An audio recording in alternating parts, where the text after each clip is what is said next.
আসসালামু আলাইকুম। আমি আছি আপনাদের সাথে মোহাম্মদ নুরুল আলম সিদ্দিকী। আজকে নবম দশম শ্রেণীর ২.১ সেট ও ফাংশনের ৮ এর ক অর্থাৎ কার্তেশীয় গুণজ নিয়ে আলোচনা করব। ফার্স্টলি দেওয়া আছে P এর মান হচ্ছে A এবং Q এর মান আছে B এবং C। তাহলে যদি হয় P ক্রস Q অর্থাৎ এই ক্রস গুণনের মানটা কিভাবে বের করব? আমরা নরমাল যে গুণগুলা করি সেটা সেভাবেই আছে, যেহেতু সেট পদ্ধতি সেখানে আমরা দ্বিতীয় বন্ধনের কাজ রয়েছে। আর উল্লেখযোগ্যভাবে এই P ক্রস Q ক্ষেত্রে তৈরি করার ক্ষেত্রে উপাদানগুলোকে আমরা প্রথম বন্ধনী দ্বারা আবদ্ধ করতে হবে গুণফলটাকে, আর টোটাল সেটটাকে আমরা দ্বিতীয় বন্ধনী দ্বারা আবদ্ধ করব। তো আমরা যদি ম্যাথ করতে যাই তাহলে বুঝতে পারবো এখানে দেওয়া আছে P ক্রস Q। তাহলে আমরা যদি P এর মানটা বসাই A এবং Q এর মানটা ক্রস Q এর মানটা বসাই B এবং C, তাহলে আমরা যে আমাদের গুণফলের যে কাজটি হবে, বলেছিলাম যে আমরা টোটাল মানগুলাকে সেটের ভিতরে আবদ্ধ করব দ্বিতীয় বন্ধনের ভিতর, আর গুণফলটাকে প্রথম বন্ধনের ভিতর আবদ্ধ করতে হবে। তাহলে আমাদের গুণফলটা কোথায় আসছে? ফার্স্টলি গুণফল হচ্ছে A গুণ B, অর্থাৎ A, B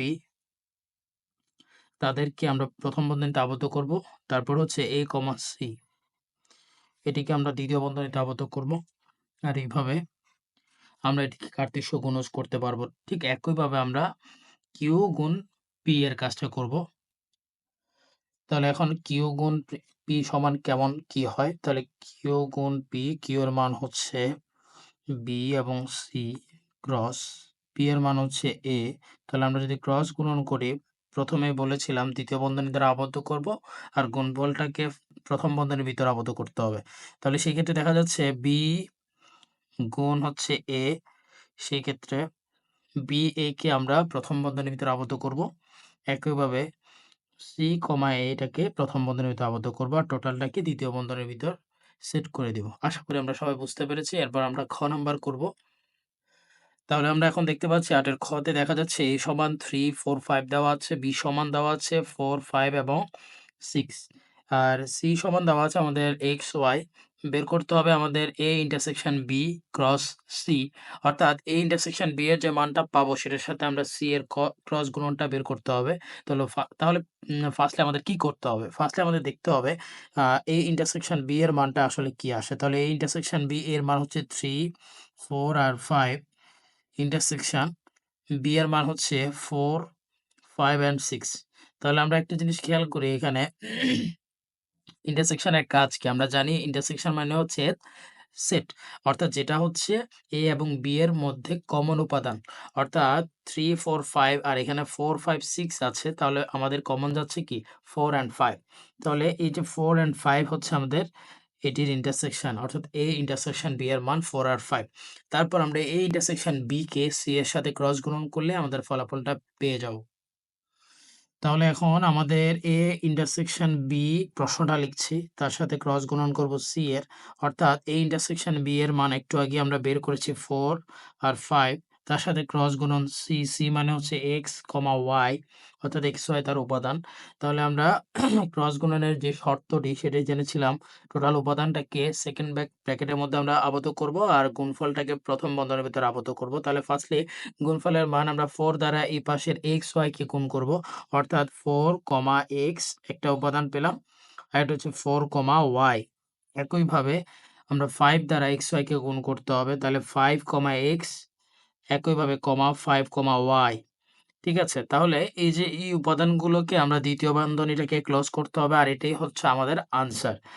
তাহলে আমরা আশা করি এই কনসেপ্টটা বুঝতে পেরেছি। কার্তেশীয় গুণজের খুবই সহজ একটি কনসেপ্ট, যেখানে শুধুমাত্র ক্রস গুণনের জন্য আমাদের কি করতে হবে, অর্থাৎ আমাদের ব্র্যাকেটে যে রুলসটা এটা ফলো করলে আমাদের আমরা যেকোনো প্যাটার্ন পারবো। আর যে কাজগুলো থাকে ইন্টারসেকশন অথবা এই ইউনিয়ন থাকতে পারে, তখন আমরা সেই ফার্স্টলি সেগুলোর মানগুলো বের করে নিব, তারপর হচ্ছে সেটা সমাধান করার চেষ্টা করব ইনশাআল্লাহ।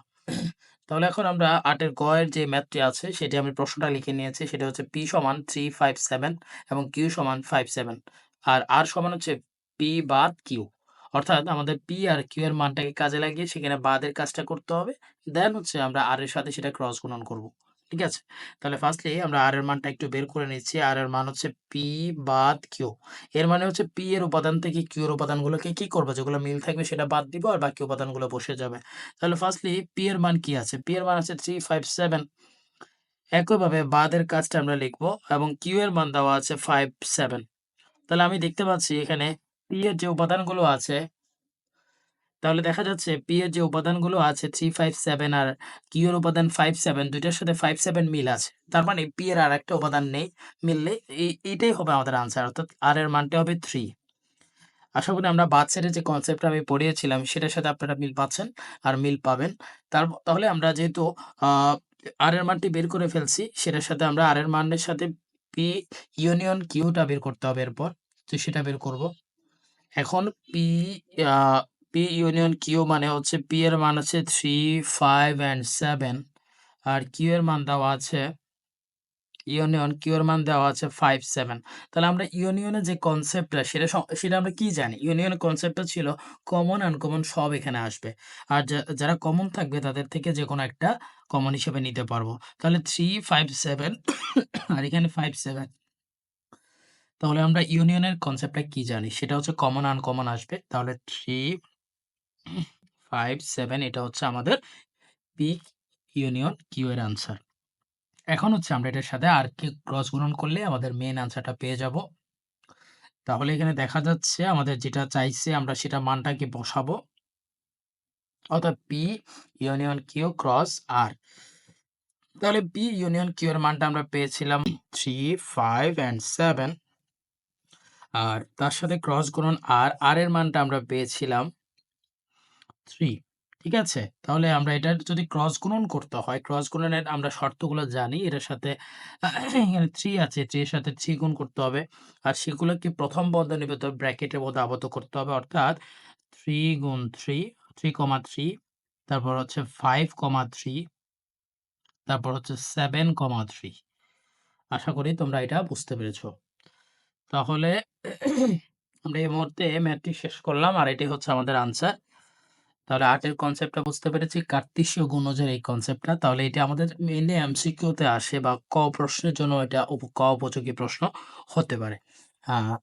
তো আশা করি তোমাদের ক্লাসটি ভালো লেগেছে। যদি ক্লাসটি ভালো লেগে থাকে আমাদের সাথে থাকবে। আসসালামু আলাইকুম সবাইকে।